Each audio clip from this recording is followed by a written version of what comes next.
Bienvenue dans ce énième numéro de Les Rendez-vous. Vous savez fort bien que la République démocratique du Congo s'efface au jour le jour sur la liste de pays à vocation touristique. Mais sur ce plateau, nous avons quelqu'un qui travaille à corps et à cri pour redorer les blasons ternis, non seulement de la République démocratique du Congo, mais aussi et surtout de ce domaine du reste carrefour pour le développement de la République démocratique du Congo, notre cher et beau pays. Bienvenue John Katumba. Merci beaucoup. Comment vous est venu d'entrée des jeux l'idée de faire le tourisme, faire du tourisme, j'ai envie de dire, votre domaine de prédilection? Bon, en fait, pour moi, c'est une rencontre des parcours. J'ai rencontré des experts du tourisme qui m'ont, des professionnels qui m'ont convaincu d'entrer dans ce secteur il y a 22 ans. J'étais encore étudiant, en même temps j'enseignais les cours d'anglais. Alors, dans ces parcours, j'ai vu l'importance du tourisme, qui est vraiment un secteur, je peux dire un secteur man, c'est-à-dire un secteur qui développe des pays plus facilement et plus vite. Et il y a du direct au niveau des populations locales, en termes de devises, en termes d'argent, en termes d'expériences humaines, en termes d'immersion. Et ça m'a donné les goûts. Et puis après, j'ai fait des formations. Je suis allé aux Indes où j'ai fait carrément l'université de l'économie du tourisme, parce qu'il y a des universités du tourisme. Le tourisme aujourd'hui, il y a des parcours des universités. Okay. La France en a 14 universités du tourisme. L'Inde en a au moins 7 ou 6, si je ne me trompe pas. Et puis moi, je suis allé à Mumbai, où je me suis inscrit en anglais, où les enseignements sont en anglais uniquement. Et j'ai fait ces parcours-là. Et je maîtrise tout ce qui est logiciel du tourisme, tout ce qui est création, fondation des circuits touristiques, tout ce qui est la chaîne et les métiers du tourisme. Bon, d'accord. Non, on a compris. Merci beaucoup. Mais au cours de cette émission, nous allons revenir sur le tourisme comme moteur de développement d'un pays. D'accord. Alors, que peut-on faire pour que le tourisme soit l'élément déclencheur de l'économie de la République démocratique du Congo? Il y a beaucoup de choses à faire, mais je vais me focaliser sur 2 ou 3 grandes choses qui doivent se faire pour qu'un pays devienne un pays touristique. Et puis je vais vraiment parler d'abord de mon pays. Parce que la RDC, notre pays, c'est un pays potentiellement touristique. Ok. Mais ce n'est pas encore un pays touristique. Pourquoi? Quelle est la nuance avant de rentrer dans le vif du sujet? J'explique. La nuance, c'est qu'un pays potentiellement touristique, c'est un pays qui a tout ce qu'il faut pour faire le tourisme, mais ne l'a pas fait. Nous avons par exemple 9 parcs. 63 réserves naturelles. Nous avons un fleuve navigable à 1727 km. Nous avons des plages. Nous avons une culture. Nous avons la musique. Nous avons la traditionnelle accueil. Nous avons la gastronomie incroyable du monde. Mais nous n'avons pas un touriste qui est venu en Chine aujourd'hui. Ça, c'est un pays potentiellement touristique. Alors, c'est quoi un pays touristique? Je prends l'exemple par exemple d'un pays voisin, je peux prendre l'exemple de l'Ouganda, ou je prends l'exemple d'un pays africain, le Kenya, qui aussi ont des parcs, des Serengeti, des Ngorongoro, des Kruger Park, ainsi de suite. Mais aujourd'hui, au moment où nous parlons, ils ont chaque 5 minutes un avion qui atterrit avec 200 touristes, 300 touristes, 500 touristes, 1000 touristes. Et au bout de l'année, ils ont plus de 8 millions de touristes, 10 millions de touristes. Au jour d'aujourd'hui, le pays qui reçoit beaucoup de touristes en Afrique, c'est le Maroc. Il est arrivé à 16 millions d'arrivées pour une année. C'est énorme. Alors, si vous avez 16 millions de visiteurs, des touristes internationaux, quand vous avez 16 millions des humains qui viennent à votre ville pour y séjourner, même pour 10 jours seulement, ça signifie que vous avez le plus pauvre peut dépenser même 3 000 $ pour son hôtel, son véhicule, son carburant, ses droits d'entrée dans les sites, et les services qu'il paye aux guides touristiques, les droits d'entrée, les taxes par-ci par-là. L'argent reste brut dans les pays. Donc vous avez 3 000 $ multiplié par 16 millions l'année. C'est ça ce qu'on appelle les deals du siècle. Donc en fait, le siècle actuel, le 21e siècle, c'est le siècle du voyage et du tourisme, parce que ça fait le bonheur de la vie. Alors les gens voyagent partout au monde et chaque pays fait son bonheur, fait la promotion. Donc c'est ça les vrais deals. Le vrai deal, c'est-à-dire ces arrivées-là vous laissent de l'argent, l'argent reste dans l'hôtel, dans les restaurants, dans les parcours, les carburants, et l'argent, les devises circulent dans les pays. Alors pourquoi la République démocratique du Congo n'en tient pas compte? Je reviens à ça. Parce que depuis un parcours, ces pays ont quand même une histoire. Les pays ont l'histoire. Mobutu en avait tenu compte. Après avoir maté les Moulélé, on a eu les Zaïre de la paix. Mobutu a fait un discours. Il a dit, je me tourne vers un secteur qui a porté ses fruits ailleurs. Je cite, le tourisme. Les discours existent. Il a pris l'argent du pays, il a créé les hôtels, les grands hôtels. Il a construit les grands hôtels que nous avons là. Et d'abord, c'est l'unique, le plus grand aujourd'hui congolais que nous avons. Il a construit Caravia Hotel. C'est le plus grand et plus beau hôtel aujourd'hui dans l'espace Katanga. 3 étoiles. Il a construit Zaïre Hotel à Goma. Il a construit l'hôtel des mangroves.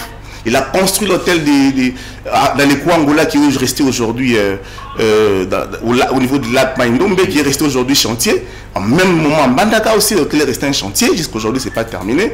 Il a pris l'argent de la République. Il a créé l'Office zaïrois du tourisme où il a mis l'agence en plein Paris en employant des femmes zaïroises qui travaillent. Il a créé des parcs, il a créé des réserves. Il a même eu beaucoup de mérites sur ça. Et c'est les temps du Zaïre. On avait des touristes qui venaient par milliers. Et s'il y a des statistiques, on peut dire qu'à ce temps-là, on pouvait dire qu'on a reçu des millions de touristes. Avec toute une compagnie aérienne. C'est-à-dire, quelque part, nous avons commencé. Alors, lorsqu'il nous arrive, il brise la vision. Il brise la vision parce que c'est lui qui a apporté le crépitement des balles dans les pays. Alors, il arrive, il n'a pas travaillé sur le tourisme. Joseph arrive, il n'a pas travaillé sur le tourisme. Au jour d'aujourd'hui aussi, le régime actuel de Félix-Antoine Tshisekedi Tshilombo ne travaille pas spécifiquement sur le tourisme. Ah mais on voit le ministre Pambia faire la ronde, le site touristique, et tout ça, tout ça. Et tout ça, ça ne vous dit rien. Bon, je ne vais pas arriver d'abord, laissez-moi d'abord expliquer. Après, allez, bon, maintenant, il y a toute une panoplie de choses à faire pour qu'un pays devienne un pays touristique. La première chose, c'est que ça doit être une approche programmatique du président de la République. Parce que les chefs d'État au jour d'aujourd'hui, à part le fait qu'ils sont dans la diplomatie, parce que nous, quand on voit notre diplomatie, on peut la dire que ce n'est pas vraiment une diplomatie du XXIe siècle. Ça prend l'essence d'une diplomatie du XVIe siècle. J'explique. Quand vous voyez les gens comme des Trump, vous comprenez, ils sont en train de fonctionner avec des conciles, et des conciles ont des quotas de visas pour que les gens aillent visiter leur pays. Ils facilitent des visas. Nous, on ne les fait pas. Vous comprenez? Alors, les chefs de l'État sud-africain, Cyril Ramaphosa, quand il voyage, il dit partout, venez visiter l'Afrique du Sud. Et on a des touristes en Afrique du Sud. Le président égyptien, c'est lui-même qui fait la promotion du tourisme. C'est-à-dire qu'il a une approche programmatique. Il a un programme dans son gouvernement qui fait la promotion du tourisme. C'est-à-dire de la vente du pays à l'étranger, de la vente de l'image du pays, de la vente de la belle image du pays à l'étranger, jusqu'à l'arrivée des touristes et sa sortie. Tout ce circuit-là est bien tracé et programmé par un gouvernement. Et chaque gouvernement du monde les fait. Parce que le monde, c'est un mystère. Pourquoi c'est un mystère? Parce que la RD Congo ne sera jamais l'Ouganda. La RD Congo ne sera jamais le Congo-Brazzaville. Ce que vous verrez au Congo, vous ne le verrez pas ailleurs. Vous ne le verrez nulle part ailleurs.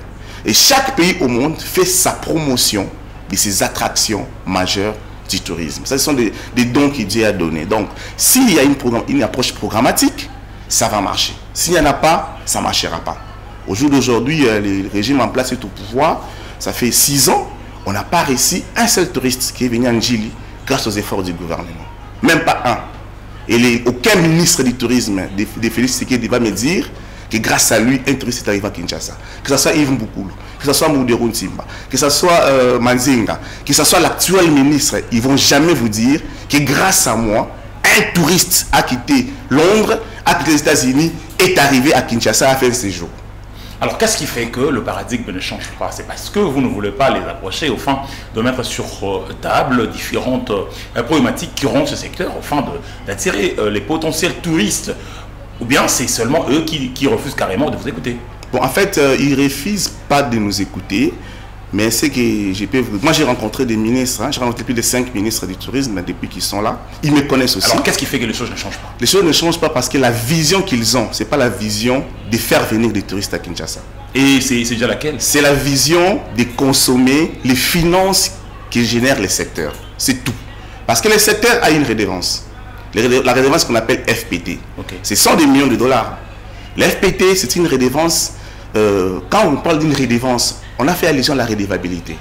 Si je vous dis, monsieur, moi je suis votre gouvernant, je suis votre ministre, un ministre pour balayer la route, je prends les cas, ministre de l'Environnement, payez-moi chaque ménage $1 pour que moi je puisse balayer les routes. Nous payons, les routes ne sont pas balayées, cette redevance est détournée. Et ça, c'est ce qu'on appelle des redevances criminelles. Dans une administration criminelle. Donc vous voulez insinuer que lorsqu'on paye le FPT... Et que les touristes ne deviennent pas... C'est aussi une forme de criminalité. C'est un détournement des fonds. C'est ça un détournement des fonds. Le détournement des fonds, c'est clair parce que chaque Congolais qui voyage paye $50 dans chaque billet d'avion à l'international. Okay. Chaque personne qui dort à l'hôtel à Kinshasa et partout en RDC paye 4% de son nuitée. Chaque plat à l'hôtel, 4%. Même l'eau dans un restaurant. Chaque plat que vous mangez au restaurant, 4% vous payez les FPT. Chaque fois que vous prenez votre bis, c'est-à-dire les transports routiers, les voyages routiers, $1. Les voyages fluviales, $1. Les voyages lacustes, $1. Les voyages ferroviaires, $1. C'est récolté sur le mouvement des millions de Congolais. Ça s'appelle Fonds de promotion pour le tourisme. Une redevance. Cet argent-là, Mobutu avait créé ça pour faire quoi avec l'argent? Prendre l'argent, imprimer des publicités de valeurs, partir avec en France, partir avec en Belgique, un peu partout au monde, pour faire la promotion du tourisme au Zaïre. C'était ça l'idée. Alors, pour que les touristes reviennent et reviennent. Et quand ils vont revenir, ils vont ramener encore beaucoup d'argent dans les hôtels là. Et les 4%, l'État va toujours avoir. Et c'est ça ce qu'on appelle le développement pratique. Mais depuis le départ de Mobutu, tous les ministres alors qui sont venus, dès qu'ils arrivent au ministère, ils disent ah, Mbongo Eza Awa. Voilà Mbongo, il y a ministre FPT. Voilà Mbongo, il y a voyage, il y a cabinet. Voilà Mbongo, il y a Bissot. Et ils tournent autour de l'argent, ils gravitent autour de l'argent. Et pourtant, c'est une redevance. Il devrait se sentir redevable. Tout à fait. En faisant appel aux experts. Maintenant, quand vous vous sentez redevable, qu'est-ce que vous allez faire? C'est au gouvernement de faire appel aux experts que nous sommes pour que nous puissions mettre maintenant notre technique à leur disposition. Donc, nous puissions faire une rencontre entre notre connaissance, notre côté de savoir, notre expertise au moyen de l'État qui possède, qui gère. Parce que cet argent-là est géré par l'Office national du tourisme. Il y a un compte bancaire qui gère cet argent-là. Donc, c'est 105 millions de dollars là qui se volatilisent pour autre chose, mais pas pour faire venir un touriste à Kinshasa. Vous imaginez ça?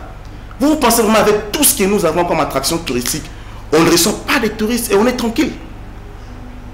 C'est une façon de faire oublier notre pays sur la planète. C'est le chiquet international qui fait qu'au jour d'aujourd'hui, les gens se réveillent pour la question. Mais les Congo, en fait, c'est quoi? Ah, c'est un grand pays, c'est au cœur de l'Afrique. Mais c'est quoi les Congo? Différemment quand vous partez, quand vous parlez, par exemple, excusez-moi de parler du Rwanda, c'est un pays ennemi au jour d'aujourd'hui, mais il fait la promotion de son tourisme. Quand on parle du Rwanda, les gens savent ce que signifie le Rwanda. Parce qu'il reçoit 4 millions d'arrivées.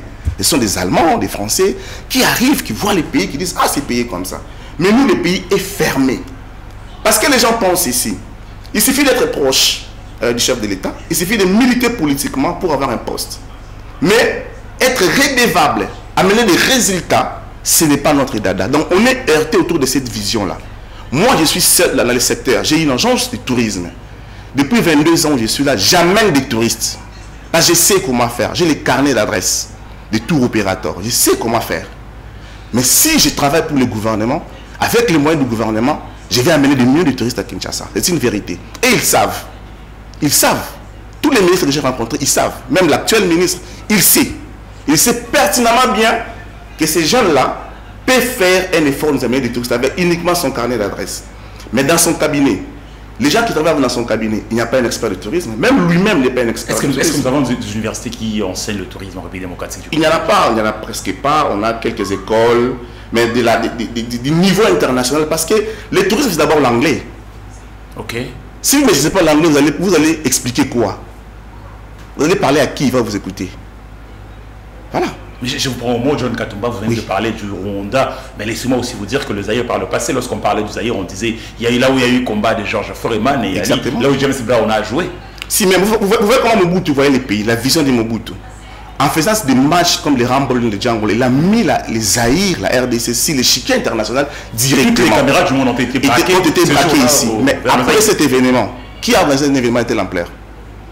Qui d'autre a organisé un grand événement de telle ampleur? Le chef de l'État a organisé le rencontre de la francophonie, le jeu de la francophonie récemment. J'ai travaillé là-bas pendant 3 ans comme expert du tourisme. C'est la présidence du jeu de la francophonie. J'ai fini... mais je peux vous dire que c'était à boire et à manger. Je parle dans ces chapitres-là, ça. Excusez-moi, je peux vous dire que c'était vraiment à boire et à manger. Mais s'il y avait de la hauteur, s'il y avait de la compréhension sur l'échiquier international, on aurait, au lieu de faire arriver, on est arrivé à 33 000 arrivées à Kinshasa, on pouvait même faire 200 000, même 1 million. Il y a eu combien d'arrivées? Estimé à 33 000 arrivées. 33 000 arrivées. Pour les Jeux de la francophonie. Mais c'est déjà ça. Oui, mais ça c'est le tourisme sportif. Mais il faut maintenant imaginer des vrais grands événements. Il y a des événements sectoriels au tourisme. Donc voilà pourquoi les pays se précipitent à organiser des événements, question de faire appel, question de recevoir des touristes. Mais c'est toujours ça. Quand on a fait le jeu de la francophonie, on a nommé qui là-bas comme directeur de la francophonie? Isidore Kouanja. Avant, il y avait qui? Les deux. Qui d'entre eux est un expert en événementiel du tourisme? Vous comprenez que ce sont des gens qu'on a appelés. Venez à un poste et venez prendre. Isidore était au Canada quand on l'appelait. Alors si Isidore se faisait entourer des techniciens du tourisme? Pour se faire entourer des techniciens, il faut avoir d'abord la vision.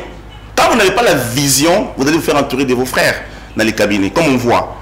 Dans les cabinets du ministère du Tourisme, à l'Office national du tourisme, au secrétariat du tourisme. C'est eux qui voyagent pour aller, en veste d'ailleurs, hein, pour aller dans les salons et foires du tourisme.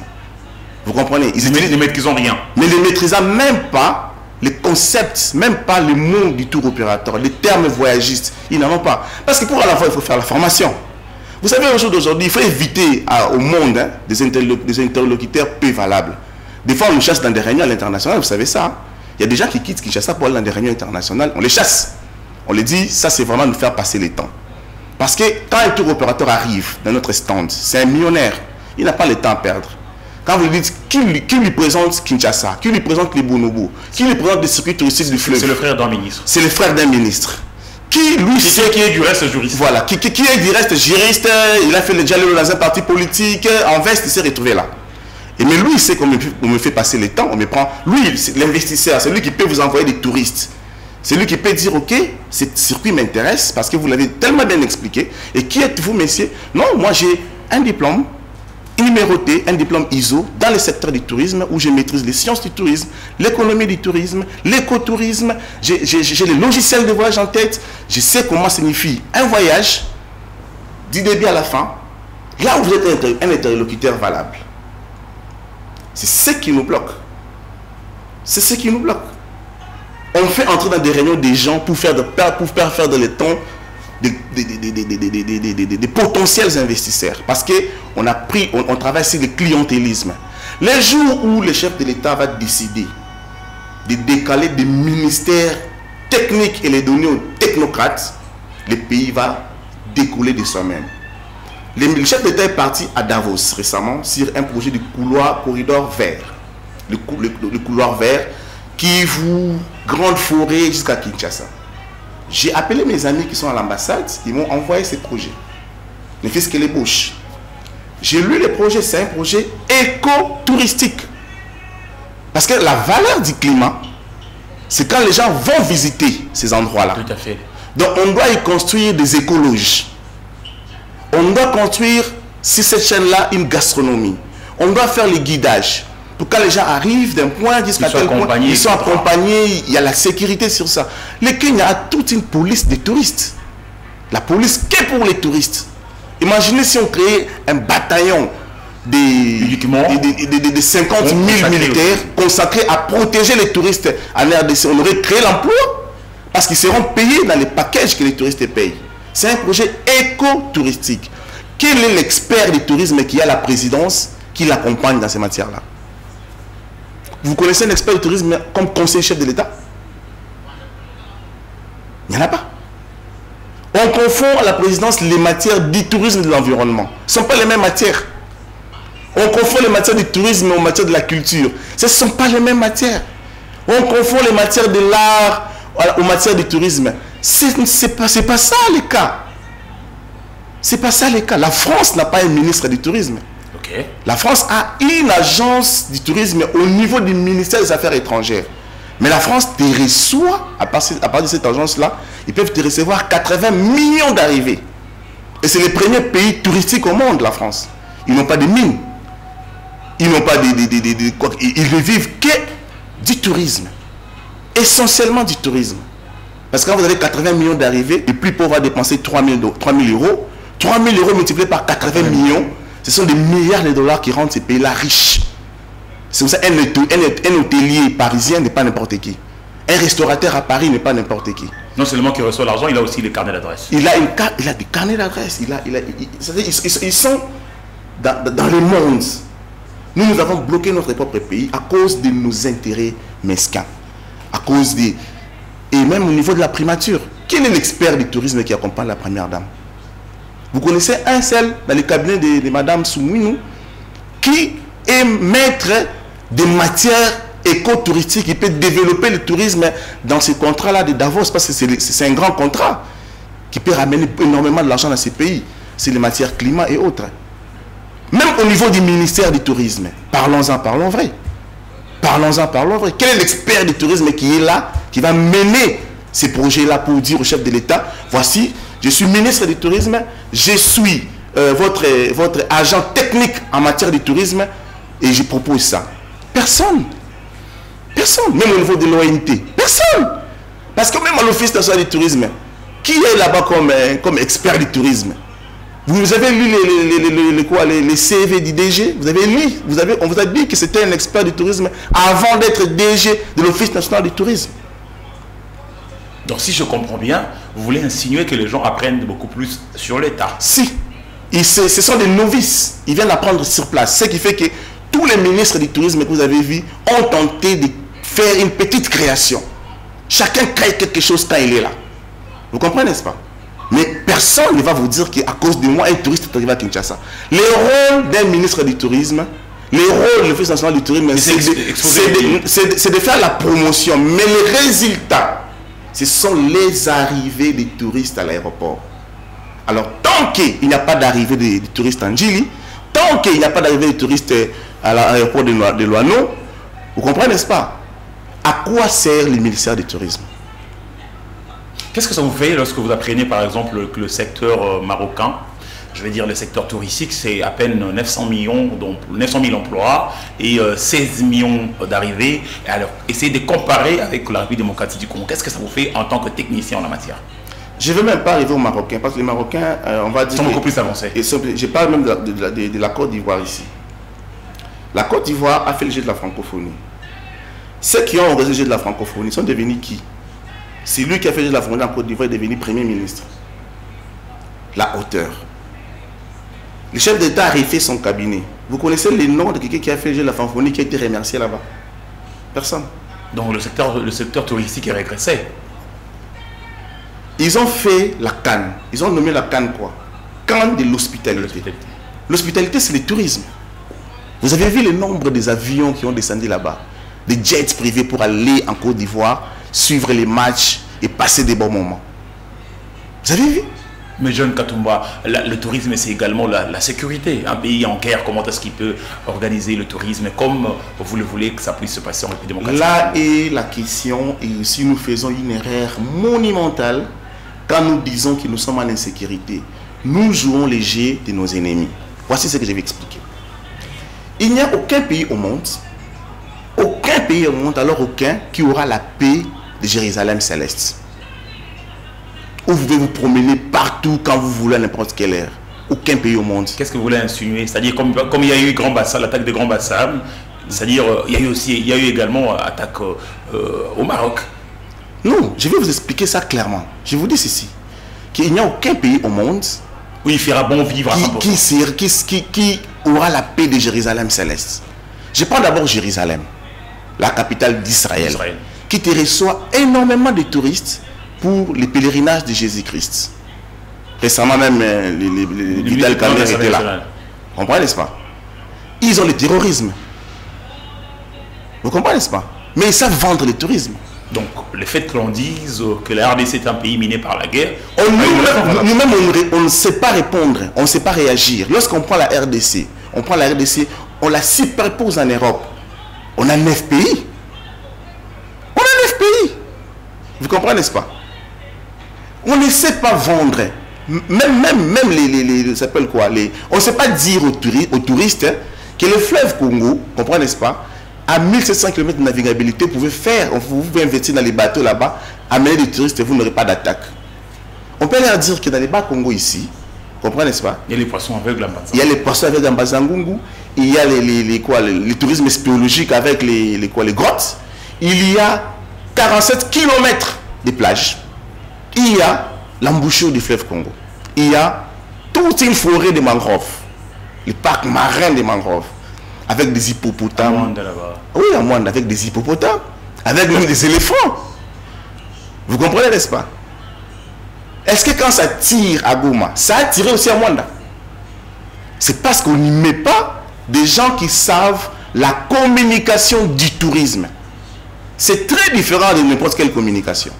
La communication, le marketing du tourisme, c'est tout un cours. Comment est-ce qu'on vend les voyages? On ne sait pas porter les standards au niveau des tours opérateurs. C'est le tour opérateur qui achète les voyages. Vous avez un tour opérateur en Allemagne qui lui-même fait voyager plus de 50 millions de touristes en Afrique. C'est lui qui propose. Nous, on ne s'est pas entré dans ces salons-là l'expliquer.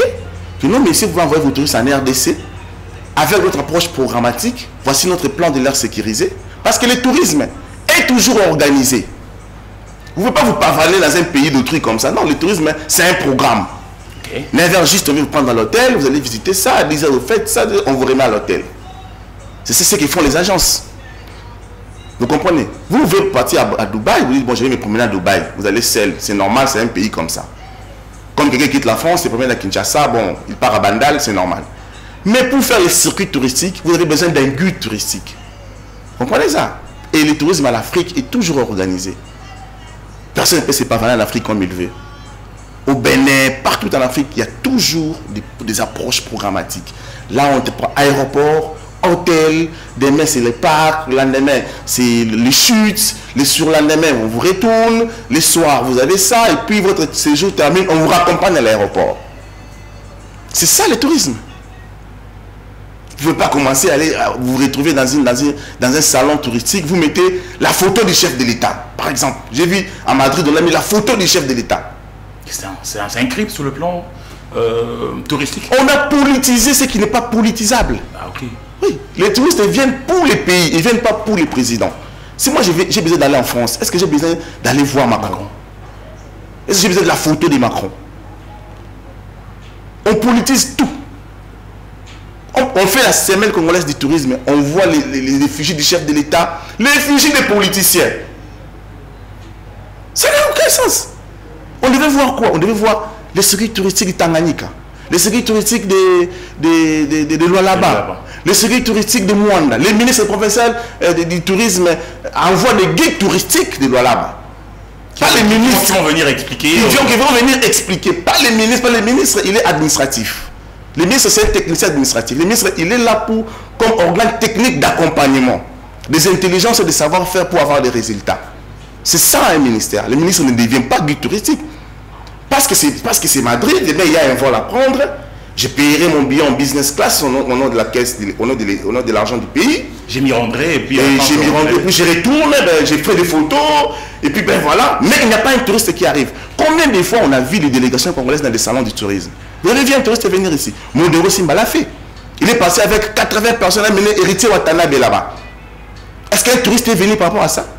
Parce que le vrai message n'est pas véhiculé. Et on enterre les pays, on enterre les pays, on enterre les pays. Vous voyez?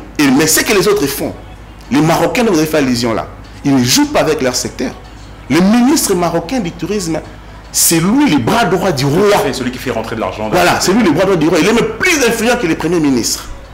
On a l'ambassade du Maroc ici. Est-ce qu'on a développé des projets de partenariat bilatéral RDC Maroc pour développer le tourisme?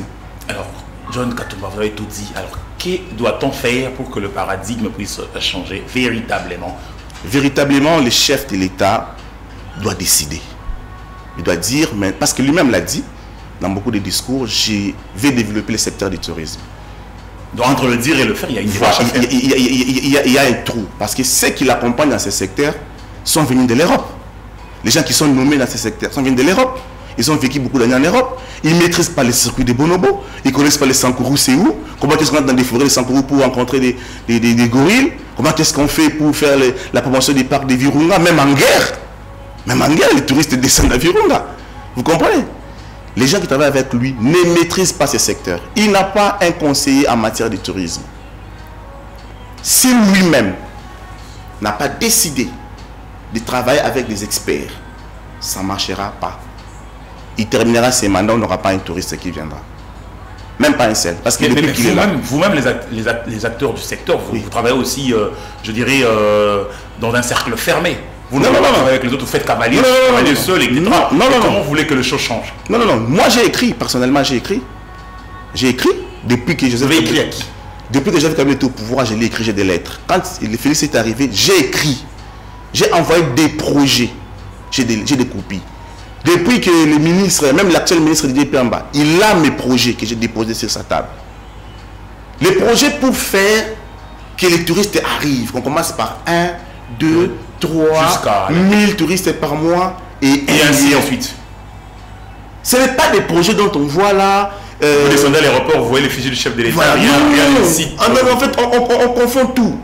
On veut faire que, puisque les chefs d'État m'ont nommé ministre, je dois les rendre populaires. On est dans le populisme béant et inutile et vide. Vous comprenez? Il y a des secteurs où le chef d'État doit décider de mettre des experts.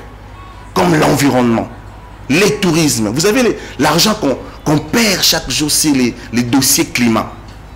Il n'y a que des poumons bleus et des poumons verts au monde. C'est la RDC et le Brésil. Le Brésil te reçoit.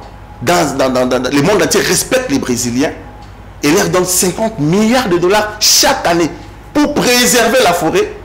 Mais la forêt va ressortir l'oxygène qui va faire respirer, qui va arroser le monde, qui va arroser la planète. Nous avons peut-être la plus grande même. La plus grande aujourd'hui avec ce que nous avons comme tourbière. Mais on n'a rien. Le Brésil présente 3 grands projets pour protéger les forêts. C'est le reboisement, l'écotourisme et l'autre projet lié à l'agriculture. Donc l'agroalimentaire où on fait que les peuples autour des forêts ne mangent pas les animaux, mais mangent peut-être des lapins, on fait la production des porcs. Et ce projet-là est crédible. On leur donne l'argent par les Américains, les Français, et parce qu'ils ont vu qu'ils ont développé ces 3 projets. L'écotourisme, l'agriculture et les reboisements. Mais nous, le ministre de l'Environnement peut nous dire que grâce à lui, on a commencé à recevoir un seul investissement climat. 0 $. Mais là, il y a des experts de l'environnement qui observent. Ils disent, mais la dame qui est là, notre ministre, on l'aime bien. Elle a fait les droits. Pourquoi on a envoyé nos enfants à l'université de Kinshasa étudier toute une faculté de l'environnement? À quoi servent nos jeunes là? Quand vous êtes dans des forums, COP27 quoi, vous avez le ministre brésilien de l'environnement qui vient. Vous voyez son CV. Professeur climat, professeur dans l'environnement, assistant dans ça. Notre F. Bazaïba, elle a fait les droits. Elle a milité politiquement, IDPS, MLC. Mais pourquoi ne pas mettre un expert en la matière? Ou bien l'obliger un vice-ministre expert à la matière? On perd de l'argent. Je dois décider. Je vois maintenant qu'il va créer un gouvernement de large union nationale. C'est encore pour remercier des politiciens. Ou bien peut dire, ok, on va remercier les politiciens. Mais je prends les ministères comme tourisme, environnement, peut-être d'autres aussi qui souffrent par manque d'expertise. Ils décident sur 3, 4, 5 ministères. Ils donnent des experts, des connaisseurs, ceux qui ont la langue étrangère. Au jour d'aujourd'hui, l'anglais porte l'étendard des pays. Parce que les Français ne parlaient qu'en France et ils partent en Suisse. Donc les Français nous enferment. Parce que c'est vrai, il y a 88 pays francophones ne sont pas des décideurs. Là où les gens décident, c'est en Allemagne, Vous comprenez? Vous avez vu ce que Mme Kai Kwamba fait? C'est parce qu'elle parle. Elle parle anglais, elle parle d'autres, voilà. C'est-à-dire les gens écoutent. Un sénateur américain qui est assis chez lui, qui a les projets de sauver la planète. Il n'y a aucune barrière, il écoute directement. Il écoute directement que oui, c'est un ministre du tourisme ou de l'environnement congolais qui est venu avec un projet clair sur le climat.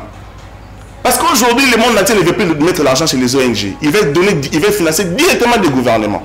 L'aide au développement, ça vient directement au gouvernement. Vous avez vu comment on l'a coupé au Rwanda. Et le Rwanda a dit, serrons la ceinture. Parce qu'avant, on donnait l'argent aux ONG. Maintenant, ils ne veulent plus. Ils veulent travailler directement avec des gouvernements. C'est le rôle même des BCECO, qui est le bureau central de coordination.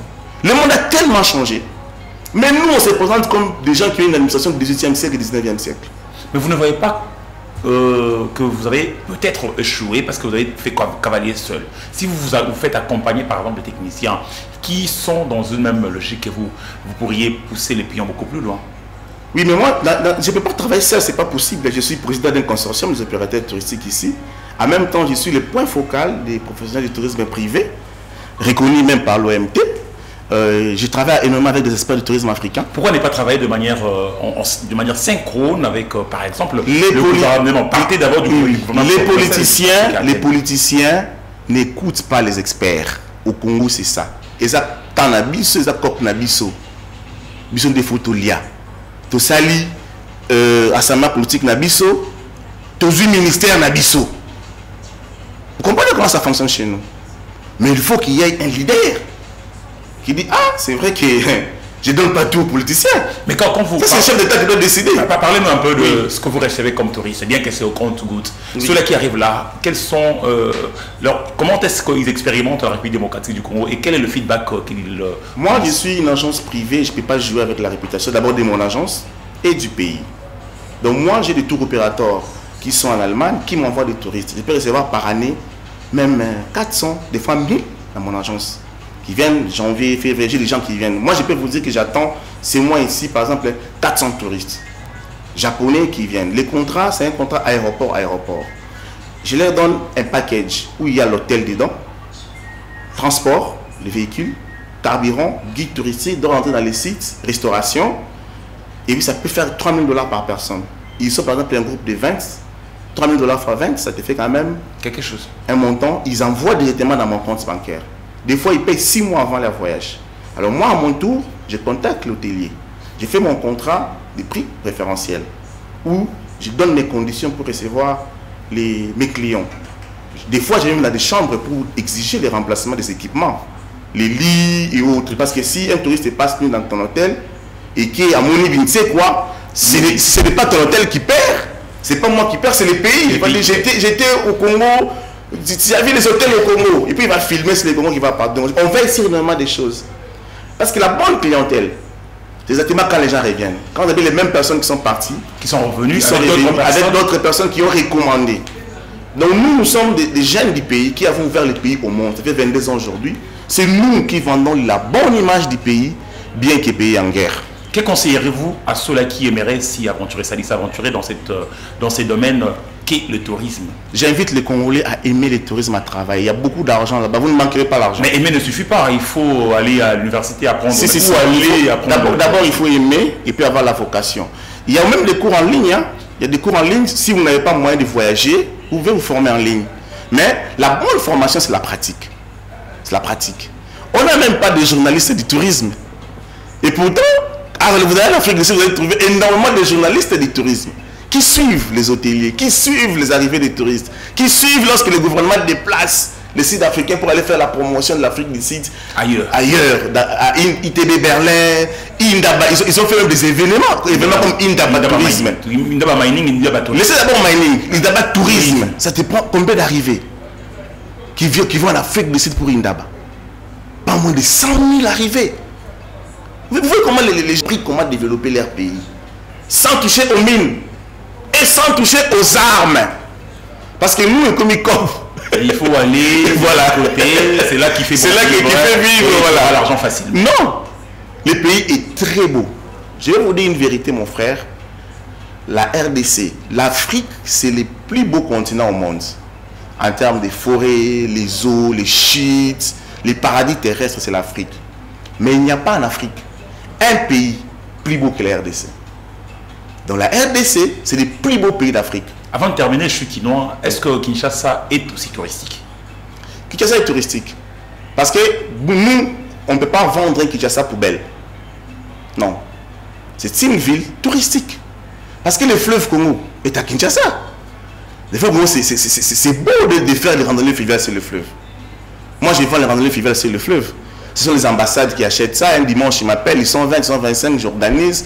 Je loue des canots rapides, je les amène. Mais ils sont émerveillés de cette beauté-là. Vous avez déjà fait les maloukou. Manger un peu les loubos, c'est les ngangamazo là-bas. C'est incroyablement touristique. Kinshasa, le poisson frais. Les poissons frais. Kinshasa. Les papillotes. Les bonobos. Les bonobos. Le bonobo, c'est nulle part au monde. Je dis bien, les bonobos sont congolais, endémiques à l'Afrique du Congo à 100%. Le Capi n'est pas Kinshasa. C'est à Epoulou. À Epoulou. Mais je parle d'abord de bonobo qui est à Kinshasa. Okay. Et moi, quand je vends Kinshasa, je vends cette beauté-là. Quand vous sortez de Kinshasa, vous voyez comment c'est beau. Mais je ne peux pas vendre à Kinshasa, là, maintenant, les gens, aller visiter notre Zando, alors que je sais qu'il a, c'est quand même énormément de poubelles. Même vous, mon frère, n'allez pas amener un visiteur dans votre maison aux poubelles. Vous avez des toilettes aussi. Vous recevez les gens au salon. Là où c'est propre, là où c'est bien entretenu. Les tourismes, c'est comme ça. Même la France, il y a des endroits où tu ne peux pas marcher. Moi, quand tu arrives en France, tu sens que des fois, ça sent pipi. Déjà, puis c'est partout. Mais c'est la France. Tout à fait. C'est la France. Bien que ça sent la pipi. Oui, c'est la France. John Katouba, ce fut un plaisir.